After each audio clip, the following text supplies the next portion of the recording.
Good morning, everyone. This is Max Burns.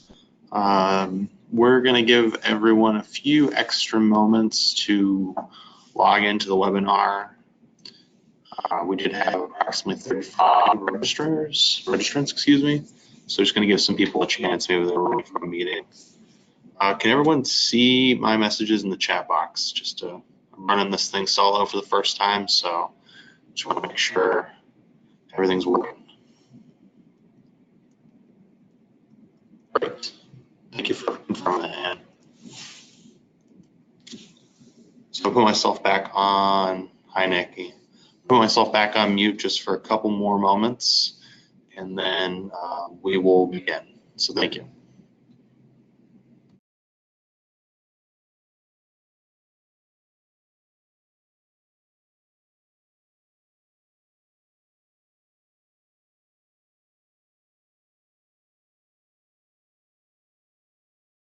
I can try and give you slides very quickly.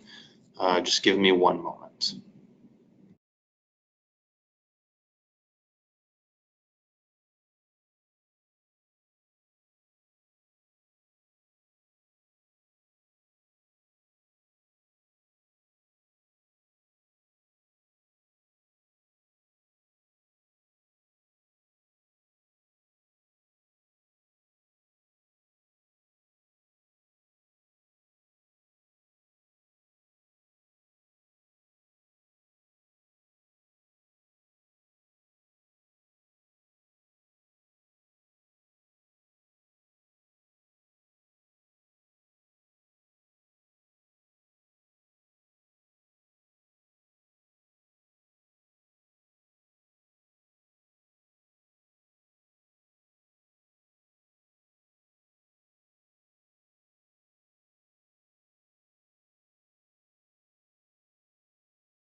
Actually, I will not be able to provide slides. When I was trying to do so, it froze my computer, so I got to restart the PowerPoint. 1 second.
Oh, that was awkward. I was on mute. Okay, so if you didn't catch already, this is my first time. Thank you, Jeff. This is my first time running a webinar solo. Sorry for the technical difficulties, but we're going to be moving ahead. The slides, I was trying to get those out to everyone right as we were sitting here, but my PowerPoint froze, so I will have them posted to our website earlier this afternoon or later today. If you've attended one of our webinars before, you'll recognize some of this material. I can see the question box, so if you have any questions, feel free to send those. I'll also try and monitor the chat, but the question box will be the easiest way for you to communicate with me. So just some historical information. What we're really talking about here is the housing inventory count, and as you know, we're rolling out this new process called the pre-housing inventory count. So we'll be learning about that today. We'll talk about the survey that each project will be required to complete.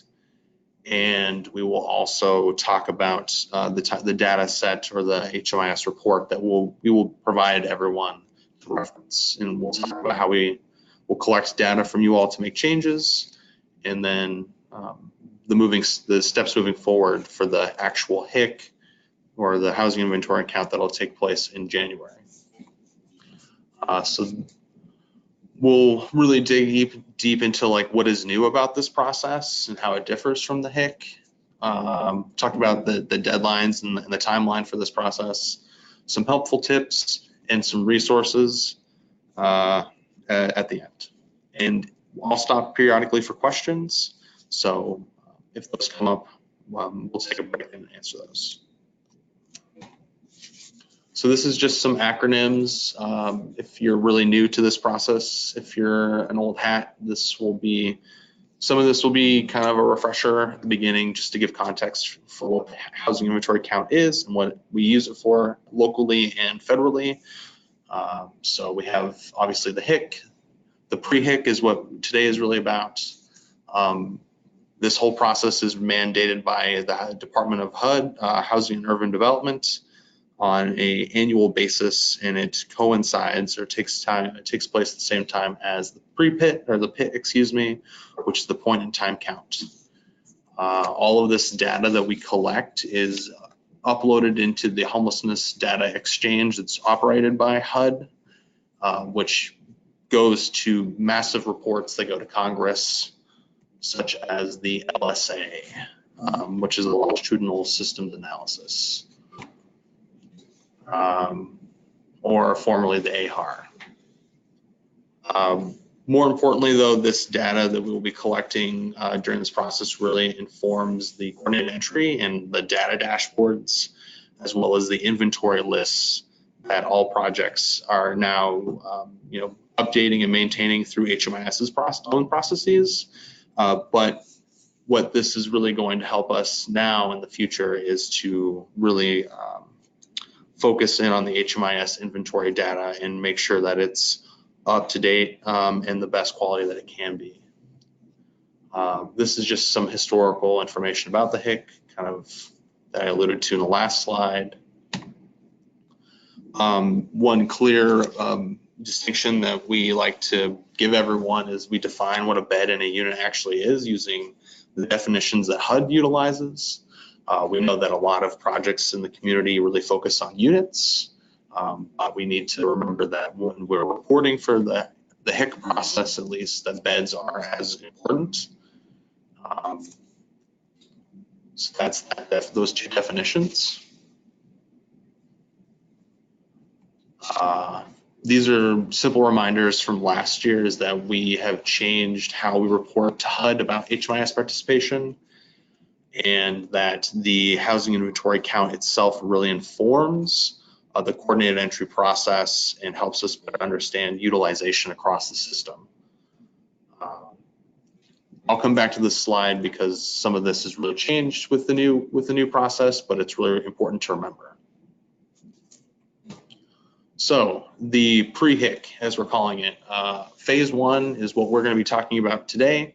We'll be talking about the project information, the project type, the target population, the units and beds of each project, if they're an emergency shelter, some specific data for that project type, and then HMIS participation. If you've seen a lot of our emails, you'll realize that these were roughly half of what the old HIC survey was, and we're really trying to get this data quality really high leading into the pit to make everyone's the point in time count and the housing inventory count in January much easier, more streamlined. And then in January, we will then collect these data points. We'll ask you about new or under development inventory, so beds that will become active or operational in the following year, so between 20 and 2021. We'll ask you questions about unit occupancy and bed occupancy.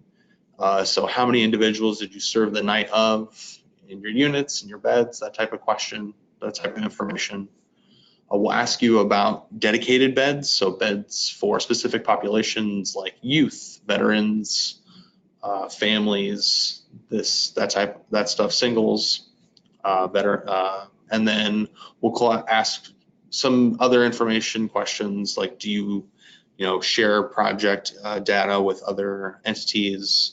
Do you provide clients with services and they provide them with housing, that type of stuff, just so that we're really thorough. The timelines at a snapshot level, so we'll have the pre-HIC submission will be between November 7th and the 12th, and we will conduct follow-up roughly between November 12th and December 1st. That'll give us most of December and January to really input all that data into HMIS and ensure that the quality is really high. And then come January 23rd to the 27th, we'll implement that second phase and ask you about your occupancy, vacancy, and dedicated bed types. And then we will conduct additional follow-up around the end of January through March. And typically we submit all of this data late winter, early spring to HUD, depending on when that process opens. This always comes up, who actually needs to submit a pre-HIC survey or a HIC survey, and it's every project in the system. We last year had 291 projects submit housing inventory count surveys, and it really helps to have that many projects. It better describes to HUD and to federal government, how large our system is and the types of resources that are really needed to solve and homelessness here in the city of Chicago.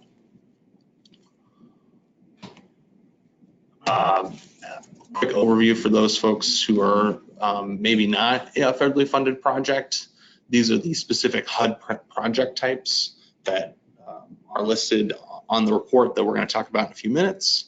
Every project in the city of Chicago is identified as one of these, as well as the localized program model chart, which is available on our webpage and will, it's not directly linked in this presentation, but it will be in the slides later. So this is the official deadline for the pre-HIC. No paper submissions will be allowed or PDFs. So moving into the actual sections of the survey, I'm going to pause and ask if anyone has any questions. I know that I'm kind of going a little fast, but the next hour will really help us. I'll be able to show you actually the survey itself, screenshots, and talk about how to complete them. But I want to do a quick question check. I know that we started kind of late because of technical difficulties.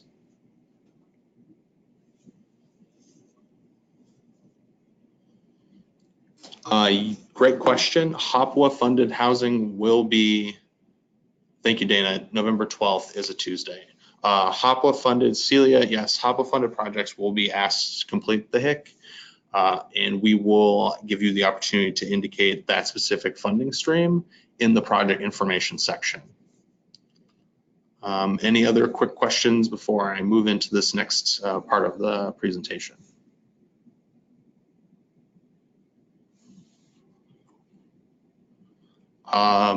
Interim housing would be considered emergency shelter housing, yes. If you Google Chicago programs model chart, COC homelessness like programs model chart, it'll pop right up. But it's also linked on our website. I can provide that after the presentation as a follow-up email.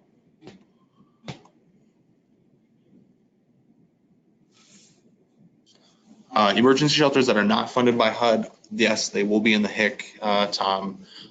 So if you receive ESG funding from the city, for example, then you will be asked to complete a HIC, a Pre HIC survey, excuse me, and a HIC survey.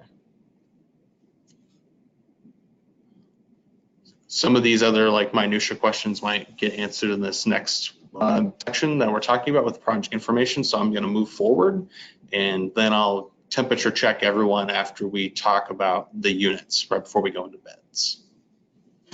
So this process, in the past, if you're familiar with the HIC process, we host basically a survey, a spreadsheet, excuse me, online. It has data that we've historically developed and cultivated thanks to the HIC process and checking back in with providers.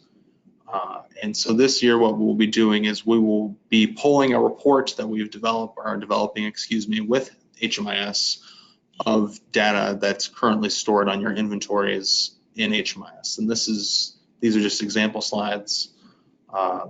So I'm going to highlight the layout of the spreadsheet to orient you all, and I will also provide a copy of this later today. I believe they said that it should be ready to go live.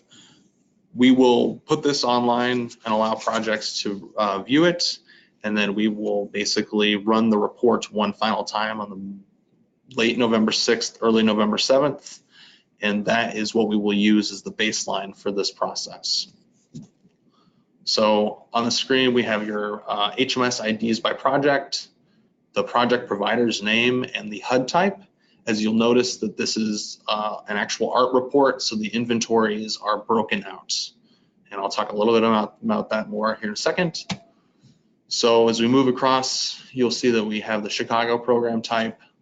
These are HMIS specific data fields. So is your project open? Is it an HMIS provider, or is it participating? Does it have users in Service Point who put data in or data entry? The Illinois 510 code is our COC's code. And then we have the far right column is the inventory name. So there are projects in HMIS who have specific inventories for specific populations or participating in HMIS or not. And so what we have done is we will have this black bar that you see going across that will summarize each project for you all. So as you're completing the HIC survey, the summary bars of the report will be the best ones for you to utilize to find your specific projects. By hitting Control F on your keyboard in the Google report, you will be able to type in the project ID that you're searching for, or the summary project ID that you're searching for, and it will find the actual project for you very simply. So as we're moving across the report, this is where the kind of the meat of the actual report will be. So we'll have it by inventory type. So if you have households without children, households with only children, households with at least one adult and one family, they'll each be listed here as its own inventory type. We'll provide you with the total that you have indicated on record as the unit inventory and bed inventory, and then we will give you the summary or the total of that as well in the black bar. As a note, for the emergency shelter programs, the HUD type ones, you will be asked to confirm the facility-based type, or if it's voucher-based, if it's year-round or seasonal. But for non-ES type projects, HUD type ES, that will be blank. And then we finally ask you about your bed participation and unit participation in HMIS. So inventories could be broken out to being all participating in HMIS or not all participating in HMIS. And that's how this will be broken out here as well.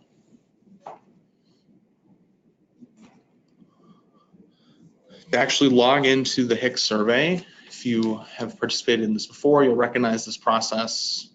We will have the first page of the survey itself will be this login page. The provider and project summary will be your username. So, and the HMIS ID for the project will be the password. These are color coded, so if you watch on the next slide, Wi-Fi network available. Okay. The provider, the black bar is what you will use as the username, and the red is what you will use as the project ID to log in. We advise you to copy and paste that. Sometimes it's a little finicky, the survey gizmo is, so that will ensure that all the capitalization is as accurate as it can be and the spacing as accurate as it can be. This report will be, like I said, updated and live later today.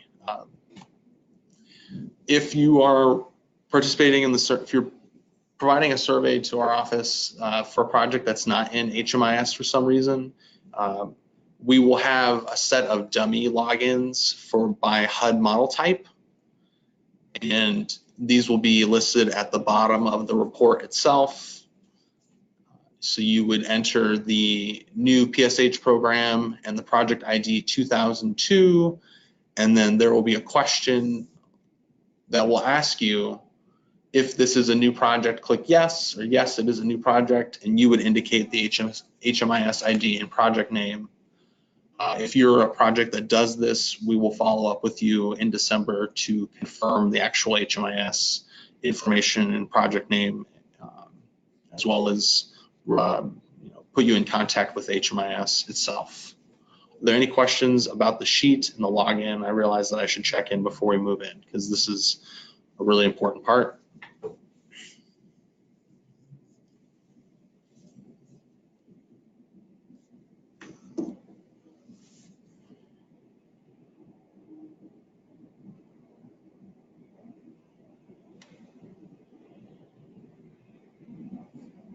A few more seconds.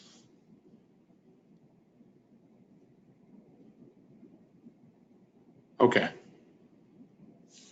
So once you've logged in, okay.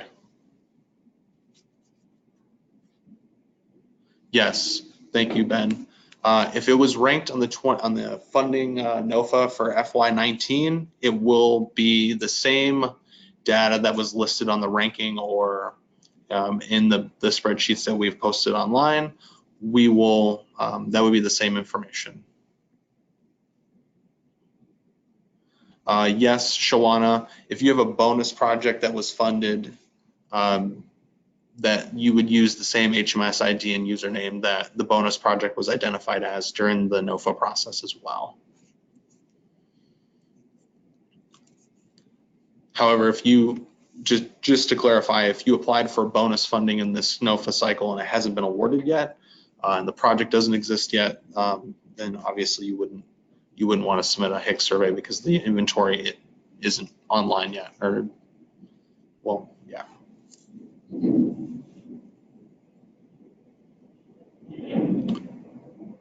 Okay, so you get in, whether you are a new project or an old project, you get into the survey, and the first section we will ask you to confirm your agency name, your primary and secondary contact.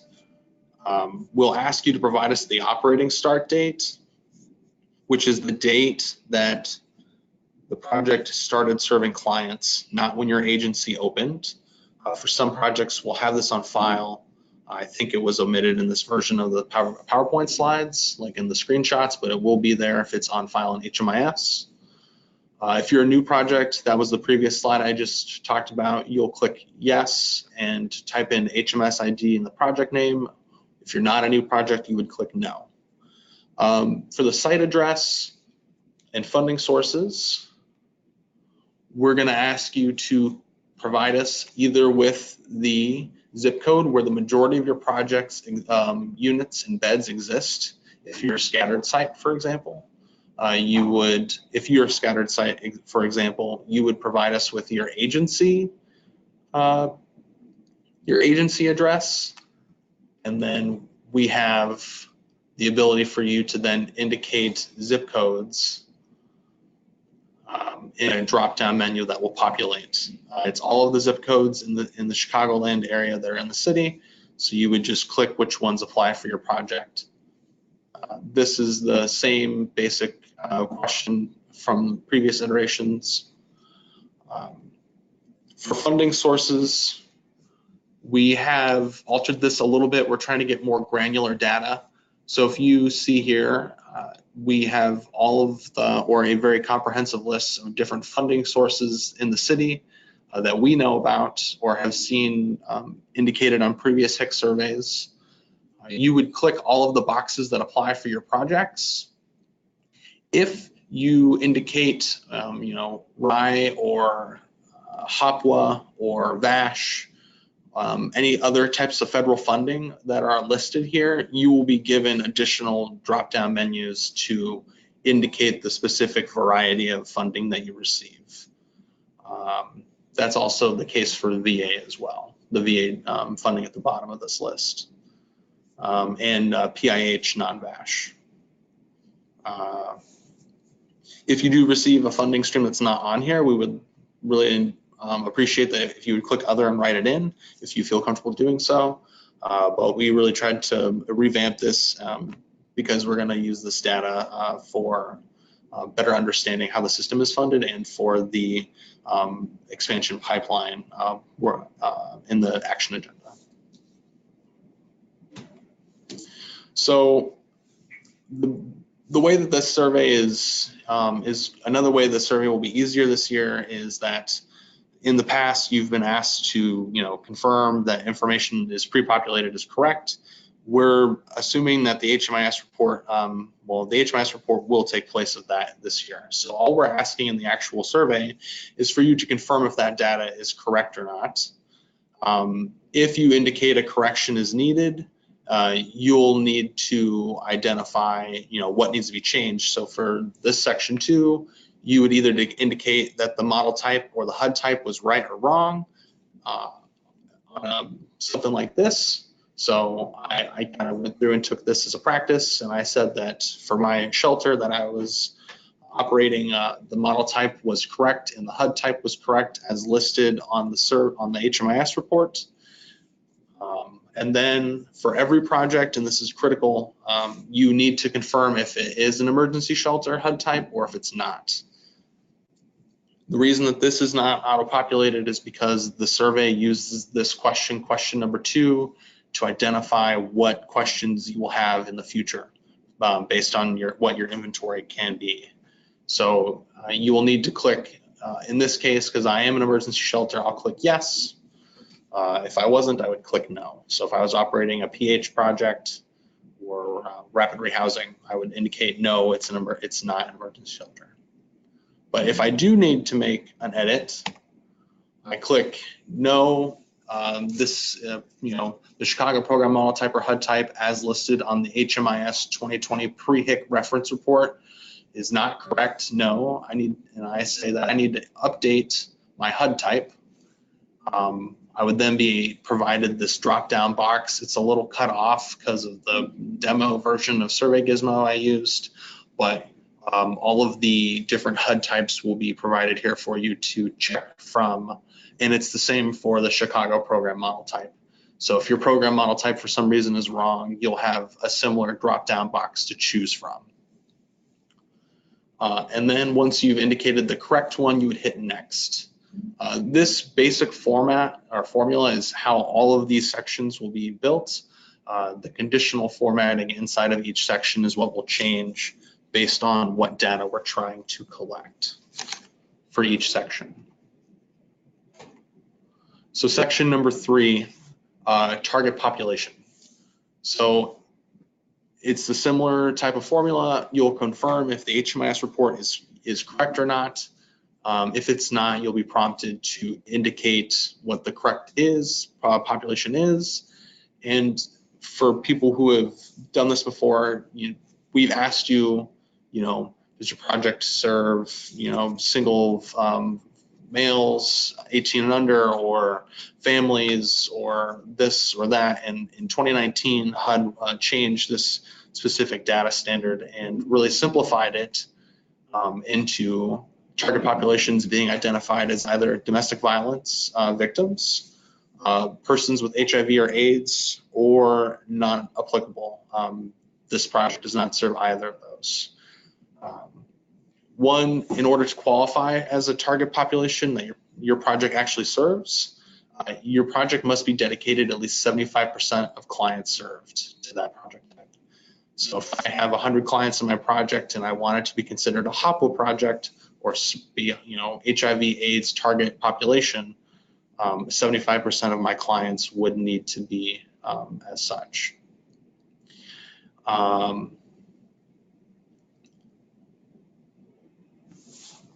If for some reason this is incorrect, you would hit no. If the report, when it's active, is inaccurate, you would click no, and then you would then be prompted to indicate what is the correct one.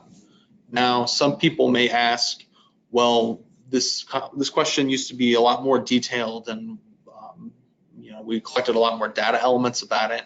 That's because historically they had target or population A and population B, and this was made easier, and they realized that they can get all of that other data that they asked for previously through the dedicated bed types and the household served information that's collected later on. So they really simplified this and made it easier. I'm going to do one more section and then we'll do our quick question check.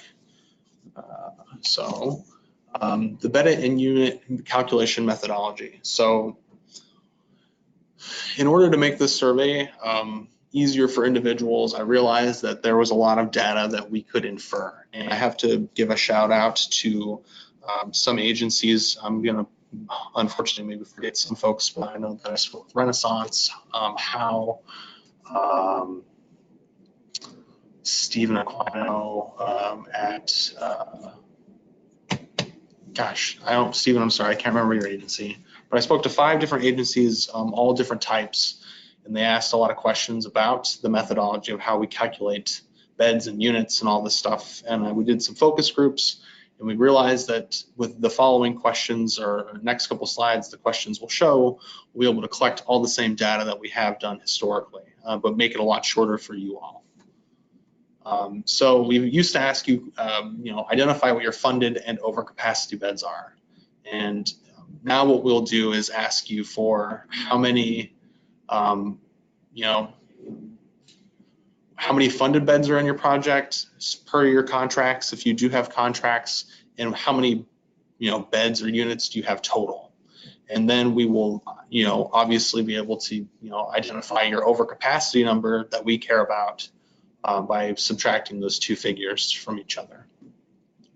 We also realized that we could do this with families, children, only households, and singles. So we can identify the number of singles you have by subtracting the families and the children only from your total inventories. This is really in an effort to make this survey a lot easier for you all to submit, and we're pretty excited about it. We hope that it makes the user experience a lot better, but doesn't take away from the data quality. So moving forward, this is crucial, because we're doing this and not making you re-enter the data over and over again. Please ensure that you are using the most accurate data that your agency has, if it's not accurate in HMIS. Okay. So we'll do units, and then I'm going to pause, because I feel like this might be a section where a lot of questions may come up. So you'll review the report, the total inventory amount, and then you will indicate if correction is needed or not. and that's based on the total. So if we remember back to the black bar sum, that is the value that you'll be evaluating. If it is incorrect, so if your project, you know, internally is listed on the report as having 125 units, for example, and you know that that's wrong, it should be 100 units, you would click, you would indicate no on this question.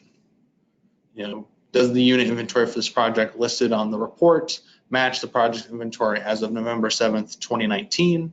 You would indicate no, and then you would then answer these 3 questions. So we would ask you to provide the total. So you indicated the total unit inventory does not match the current inventory of the project. Please provide an up-to-date total. So in my fake shelter project, I think is what I did this as. I said that my total units was 78. I guess this would make more sense as a PSH project, scattered site one. And I said that 78 of my units were funded. So I have 35 of my units serve at least 1 adult and 1 child.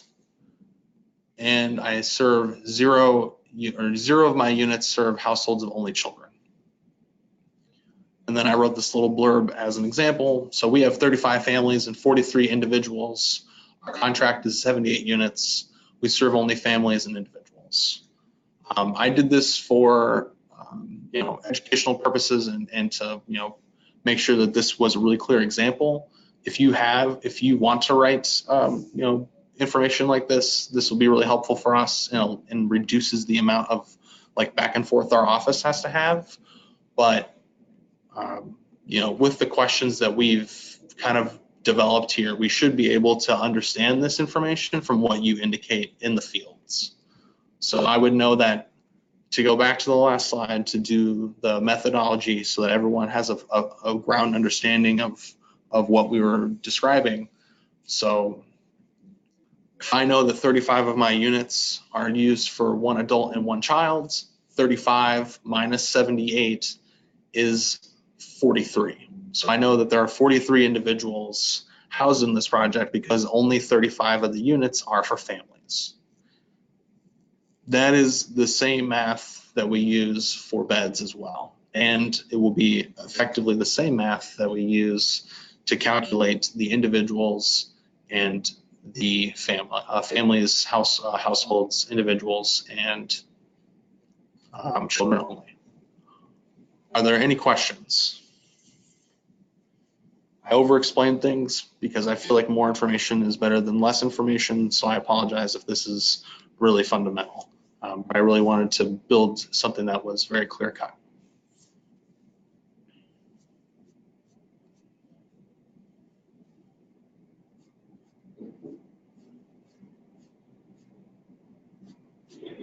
Any questions? Okay.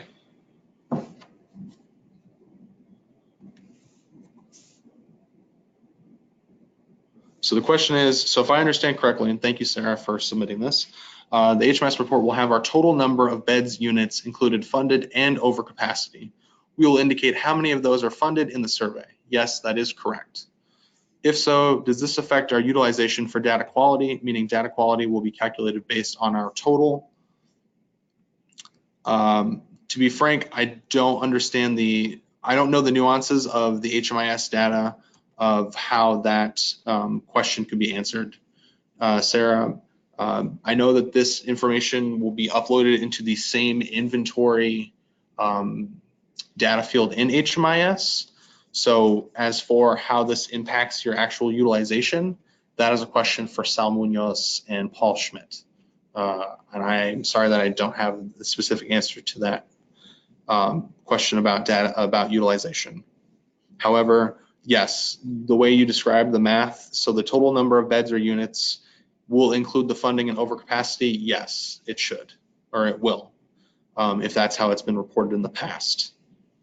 Okay, Sharonda Peck has the following question. For target population, if your program does not fit DV or HIV, how do you indicate what your project type is? Your project will be NA.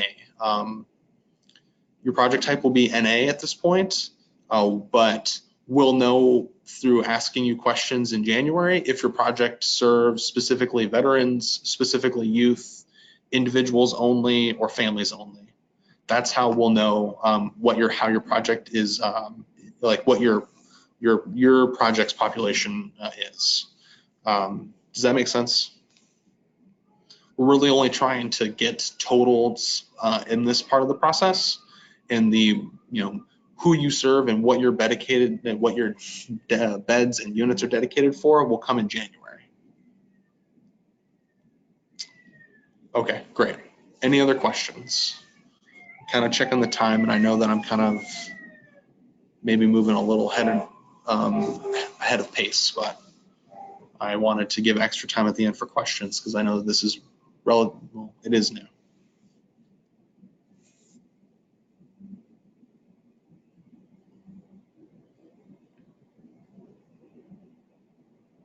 Okay, seeing no other questions, I'm going to take us to the next slide. So if everyone is pretty understands that methodology that we just talked about in the last slide, it's the very similar pattern here. So we'll ask you to confirm the data from HMIS. If you indicate a correction is needed, additional questions would populate. You will provide the total number of beds. If a correction, these are the types of different edits that you could make. How many of the total beds are right or wrong? How many of them are required by a contract, if any? How many of your beds serve households with at least one adult and one child, if any? How many of your beds serve children only, if any? So for this example, it was none. HMIS has got the right information. I don't need to make any edits. The alternative was no, I need to make some edits. So my total bed inventory for that previous project, I said that I had 78 units. So here I was trying to say that I have 100 beds in those 78 units. 57 of those beds are funded, or 57 of those beds are dedicated to families or households with at least one adult and one child, which would mean that 43 of my beds in my project are not for families or for individuals, which would match my number of units in the last set of slides, and that 0 of my beds would go for children because I serve no youth or no youth only households in this project. Any questions about that? I know that one isn't as straightforward as the last example. And again, this explanation at the bottom is, if you want to, that's really great, but if the data above is correct, we will know this information. Just to reiterate and drive that home, if the numbers input into the fields are accurate, then the type of information we're getting in this box down below, our staff will be able to figure out pretty intuitively.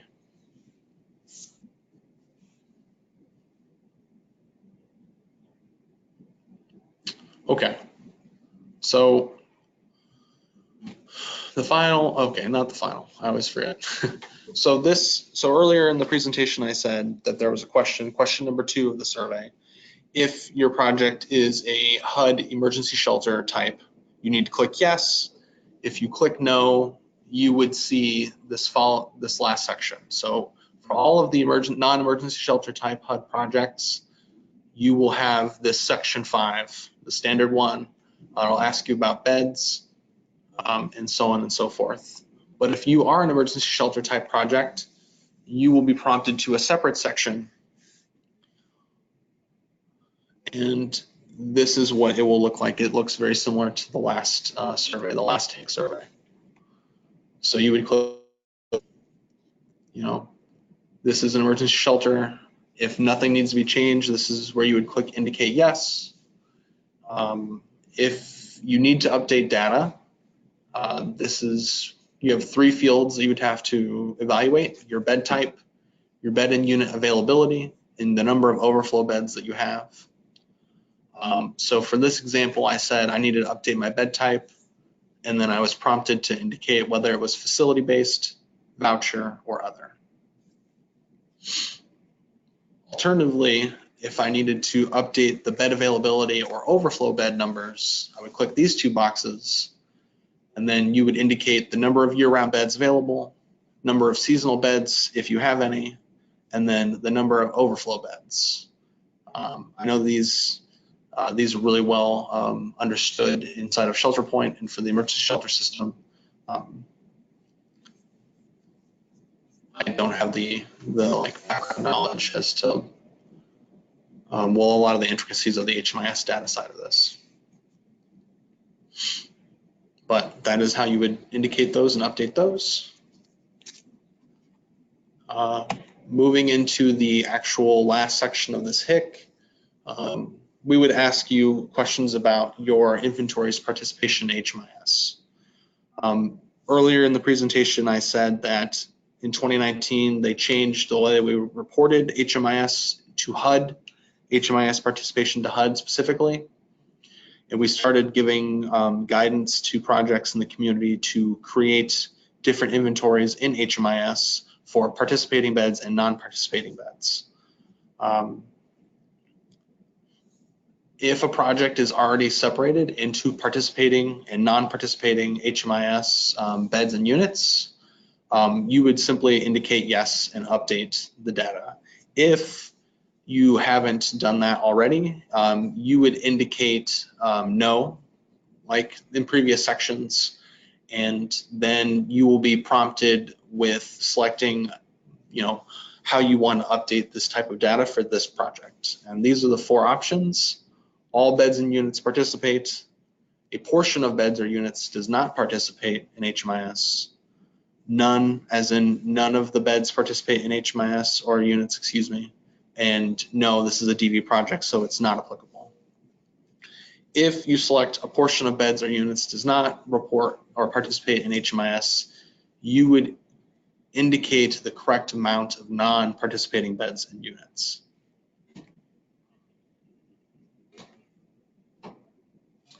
So this is what that would look like. So if if I have a shelter project and I somehow do not participate in HMIS at all for some reason, I would, and I listed on the sheet that I do, I would then click no, none of the units in this project participate in HMIS, or no, none of the beds in this project participate in HMIS. If I have a shelter that's partly funded through, ESG, for example, and partly funded through, private philanthropy, and I only am contracted to have so many beds in HMIS, you would indicate in the second choice in each one, or however it would work for your project, what number of beds that you have that would not participate in HMIS. So if I have this hypothetical ESG shelter and I have 100 beds total and only 70 of them need to be listed in HMIS, I would indicate that 30 of them are not in HMIS. So I would indicate on the last question on this screen, a portion of beds in this project does not use HMIS. The number of participating HMIS beds are 70, excuse me. I did that inverse in my mind. So you would indicate the number of participating beds, and we would be able to know that the remainder do not. If you're a project that does this, we'll reach out to you to ask some clarifying questions, and that would be facilitated both by myself probably and HMIS. But to be very clear to everyone on the webinar and for future, that when we report this data to HDX, to the federal government, projects are listed either as they completely participate in HMIS or they don't. And that is what this is trying to build for the future, so that we'll have projects that we know we won't include in that report to HUD and to Congress, and they will report it to Congress. And then we'll have a very definite list of projects that would go through this process and be listed on to HUD. Are there any questions? Because this is arguably the second most confusing or new and different way of conducting the survey.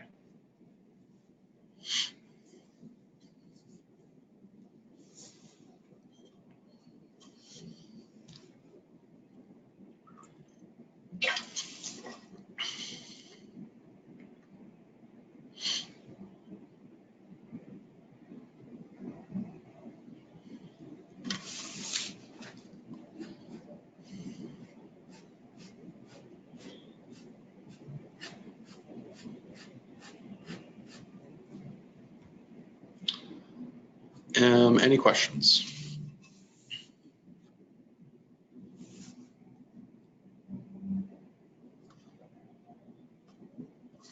Okay.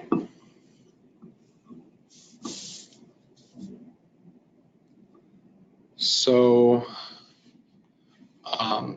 after the 6th section of the HMIS participation, you'll be provided a confirmation page, which would be an overview of your entire submission itself.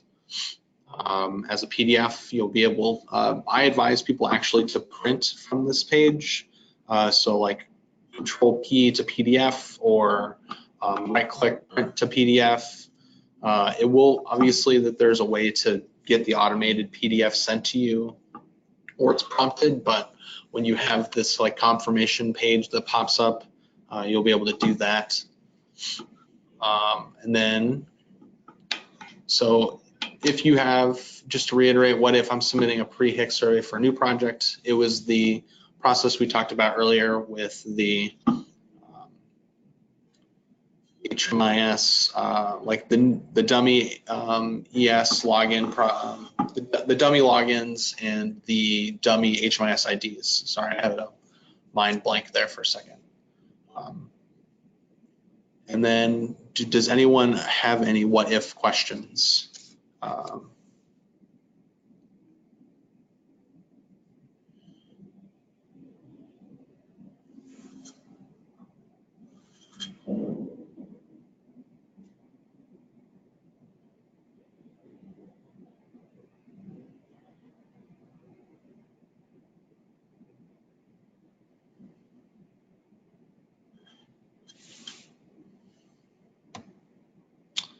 Are we counting cribs as beds?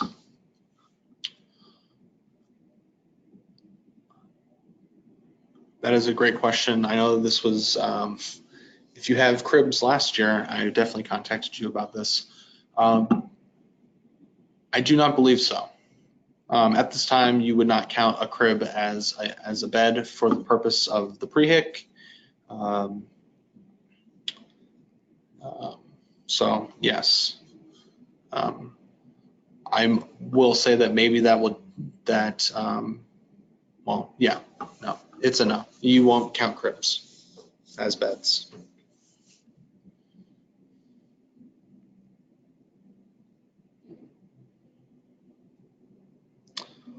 Are there any other like what if questions or just questions in general?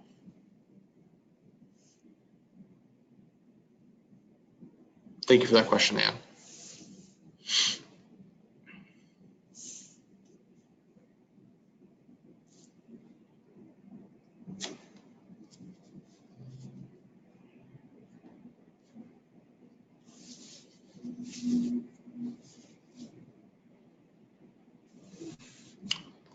Okay.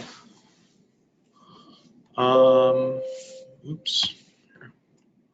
So just as a reminder, the pre-HIC for each project is due, yes, sorry, Dana, you are correct, it is Tuesday, November 12th at 5 p.m., not Monday, November 12th at 5 p.m.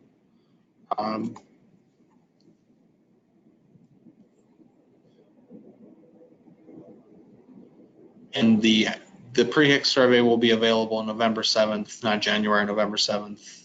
That's embarrassing. Helpful tips, review the whole thing in the PDF format, like I was talking about earlier. Ensure that you contact your staff. You check in with your ATAs if you aren't an ATA. If you are an ATA, check in with your programs team or the individuals who are responsible for this, and ensure that you are reviewing your inventories and HMIS between now and November 7th or November 6th, relatively speaking. And ensure that if data is up to date, then you'll know that ahead of time. If it's not up to date, you could do some of the work ahead of time, basically by updating your HMIS data now. There is the opportunity to save and return in Survey Gizmo. It's at the top right-hand corner in the gray bar. And if you have any problems with Survey Gizmo or this process, you could reach out to me at cocprograms@allchicago.org. You can put the attention to Max in the subject line or in the body of the email, and it'll get to me. Or you can call me. My extension number is in one of the following slides. This is what the save and return would look like. So it's the save and continue later gray bar at the top right hand corner. We have a question.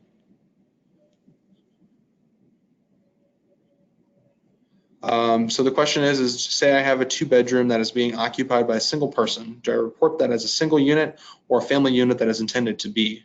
I would indicate that as a single unit.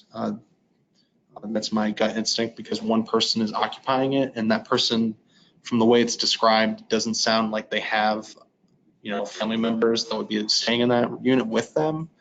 If they did, maybe it was a mother, or for example, that had a child that would be returning to the unit eventually, or that was like away for some reason, but it's like actually a household as a family in HMIS, then that would be considered a family. Marianne, does that answer your question?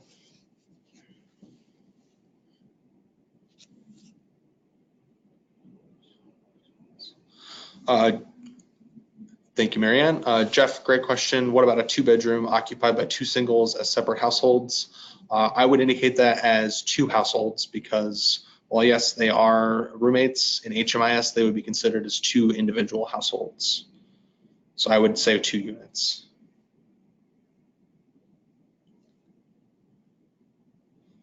Great question, Jeff. Thank you.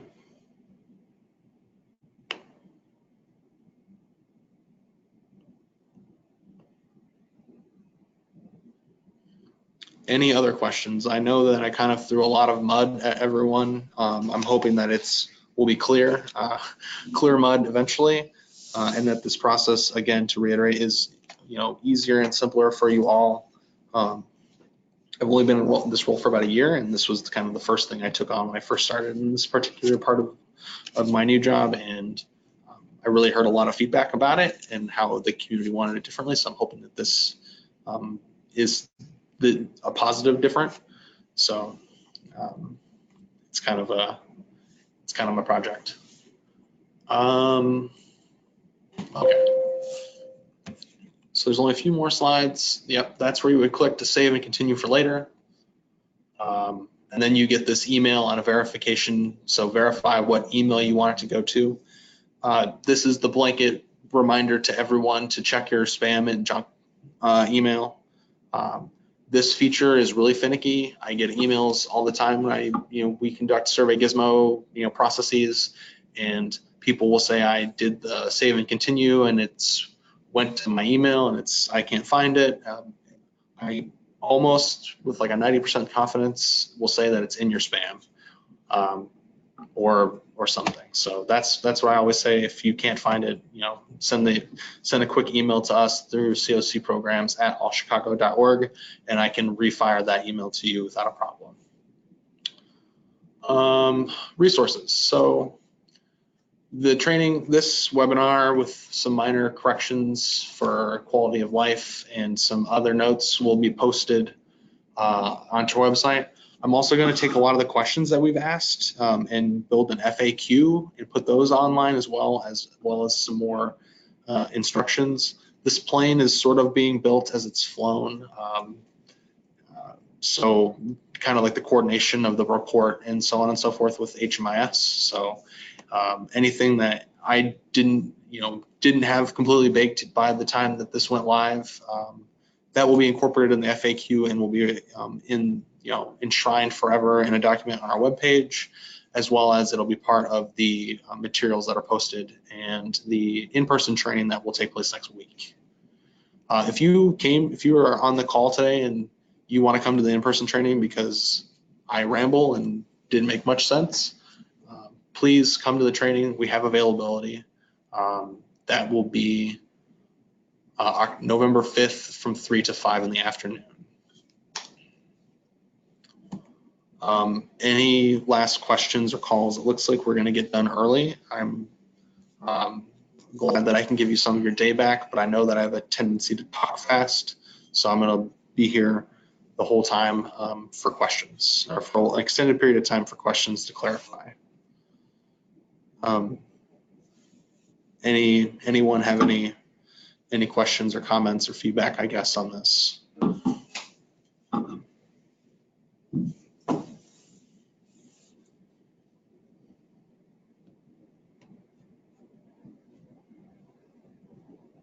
Thank you, Ann.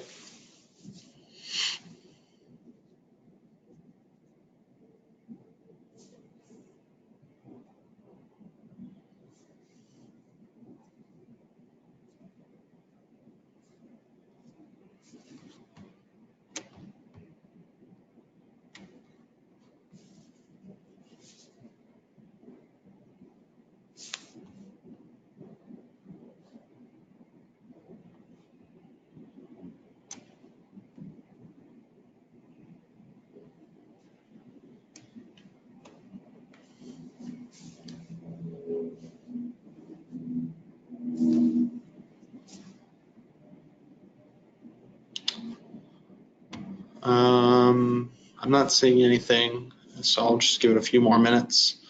But it seems like people are jumping off of the webinar.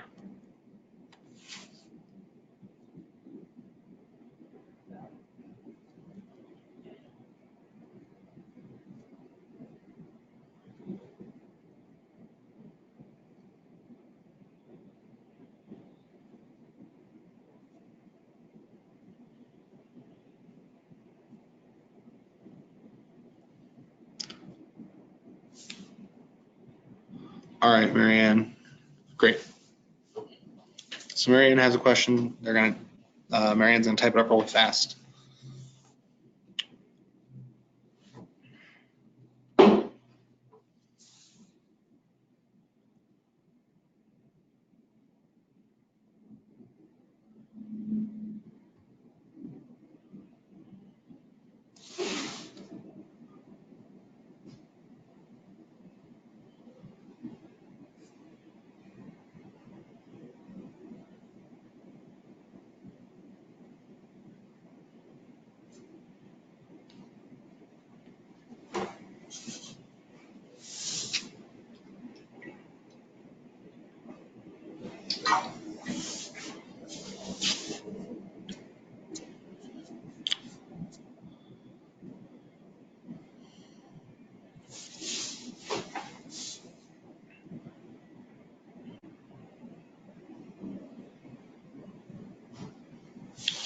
Any other questions while Marianne's typing that up?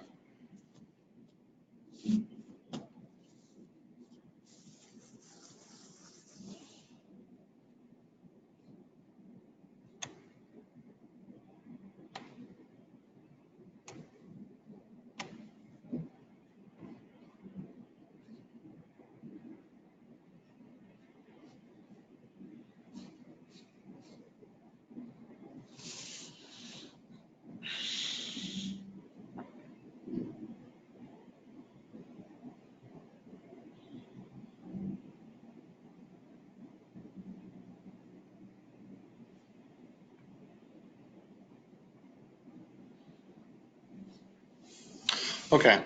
I have 42 units by design. Only 4 of these are single, but since children have grown and left the units, I have a number of 3 bedrooms and 2 bedrooms occupied by single individuals. If I report these as single units, would this affect the report I made on my unit list?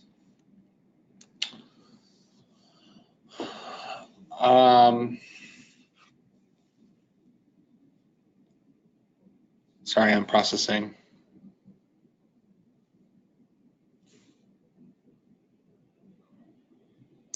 In the past, so at this point in time, the answer to that question for this process would be it won't change anything yet. What would change, though, is that in January, when we conduct the second phase of this, we would ask you who is occupying those 42 units.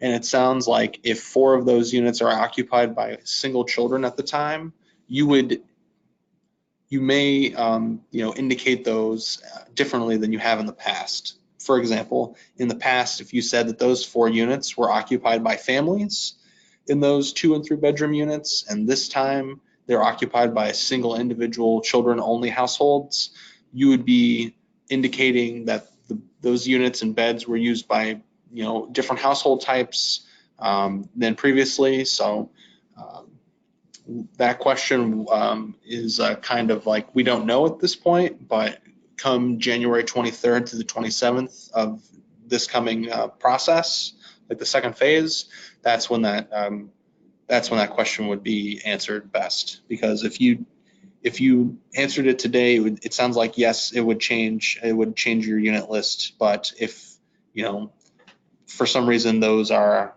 non-single children-only households in this next January, and they're back to families, then it could stay as a family. Does that overcomplicated answer your question, Marianne? I'm sorry.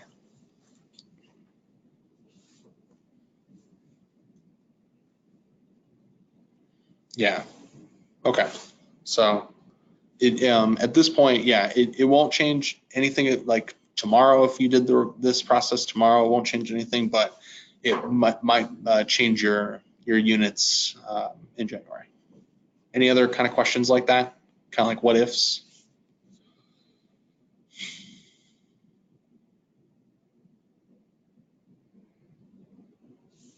Okay.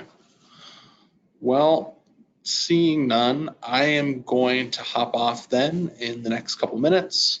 Thank you so much for listening to this webinar or watching. If you have any thoughts or feedback, we'll be sending out a survey, obviously, to everyone to kind of send a blanket invitation for feedback. But if you have specific ideas, I would love to hear them. Please send them to me through the COC programs at allchicago.org or my personalized work email, mburns@allchicago.org. Thank you so much.